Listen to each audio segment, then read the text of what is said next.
double the annual budget of NDOW. Second, there's been no publicly announced progress or stated firm start date for video conferencing and broadcasting commission and committee meetings to the 3 identified cities. Prepared managers would have worked out an implementation plan ready to execute once the legislature voted. Instead, the public has heard month after month of excuses and delays. We need this solution implemented now, not months from now. If a permanent solution will take still more time, then an interim solution needs to be pursued without delay and ready for the September commission meetings. Thank you. And I will be addressing some of those comments tomorrow on agenda item number 22. Any other public comment? Dr. Lynn.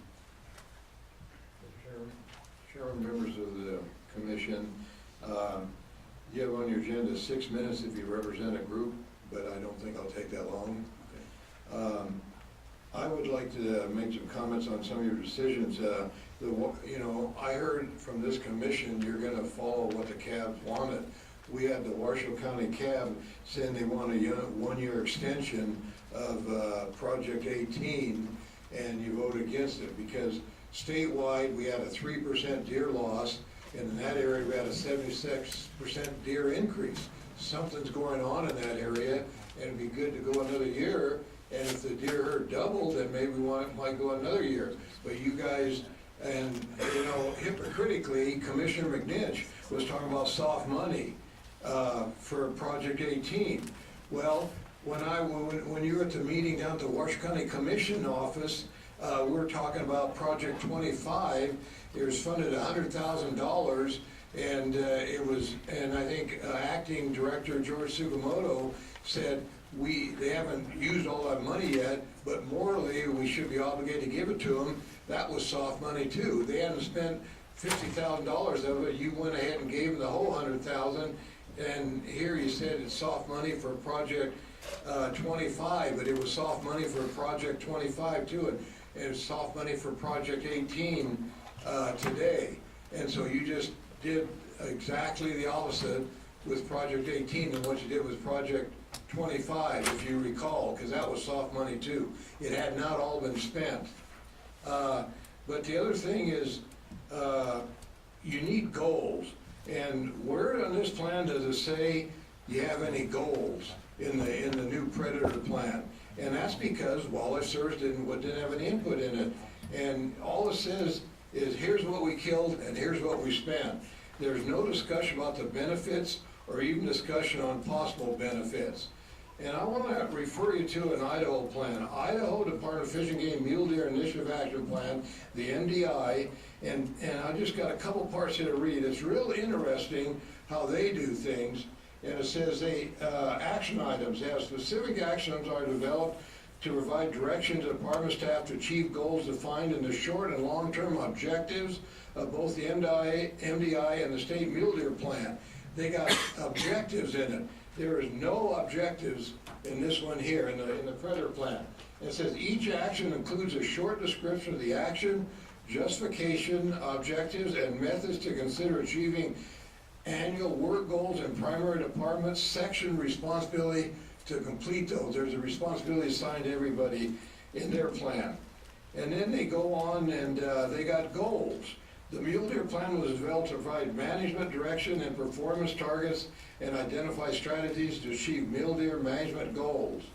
To maintain a consistent and well-focused department effort to improve mule deer populations and hunter satisfaction. And they said annual staff loads. That doesn't occur here.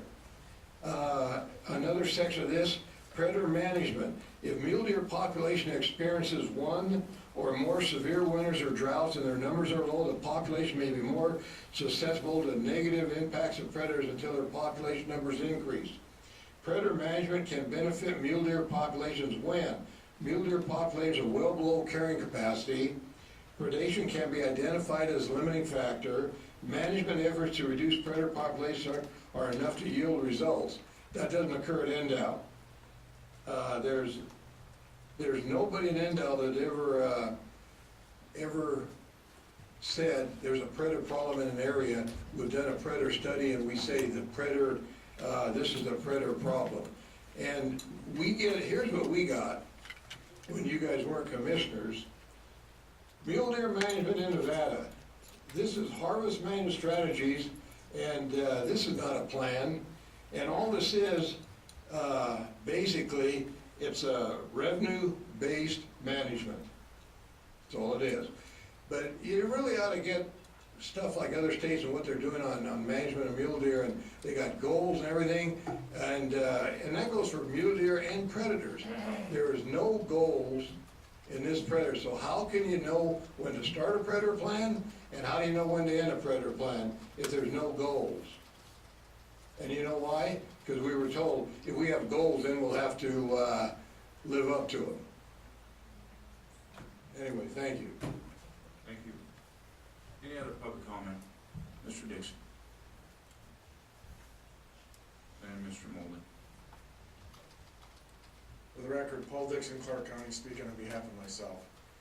I would like to say that I find it incredibly disingenuous and probably a little bit hypocritical that I actually had to take Jerry Litt's commission to court to get him to say what he just said to you today.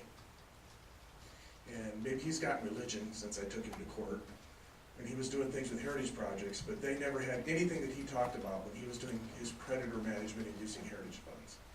I find it ironic that he's lecturing you and Tony about predator management plans and what we're supposed to be doing and goals, when he never had them ever. Yet he fought me in court to try to say that he didn't have to have them. And so I just want to leave that with and put that on the public record, that it's amazing that somebody 3 years ago, 4 years ago, fought me in court saying he was absolutely justified not having to give that information. Is now telling you that you failed because you don't have it. Thank you. Dr. Molden?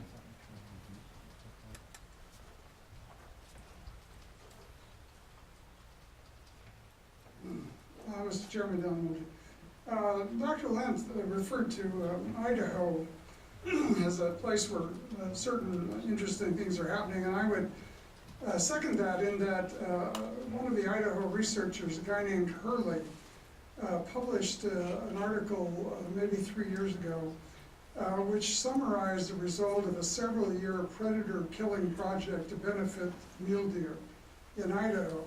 And one of the interesting findings at the end of the study was that, if I recall correctly, Hurley estimated that to produce one 4-point buck mule deer, if I have my points right, he estimated it would cost $1,700 to produce one mule deer with that characteristic of the horns.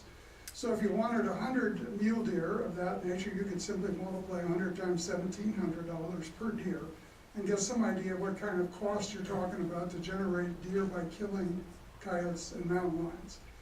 Some of you may have seen that study. I haven't. I'm sure Tony has it. So it's a fascinating study, and I would recommend you read it. But to do my standard song and dance, in the last 10 years in this state, at least 100,000 coyotes have been killed. Close to 2,500 mountain lions have been killed. NDOW has spent $5 million doing this. Mr. Jensen's budget, I think, is over $1 million a year. So that's another $10 million killing predators in this state. And mule deer numbers have been absolutely flat for 10 years. Plus or minus a couple thousand, there have been 110,000 mule deer in this state for the last decade. They haven't budged. So anybody that's interested in numbers ought to keep that in mind. Thank you. Thank you. Any other public comment? Mr. Reed?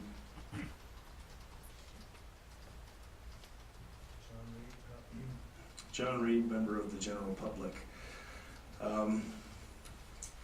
If the mule deer numbers have stayed flat for 10 years and we've been drought for 7 or 8 of them, that might mean that the predator stuff is working.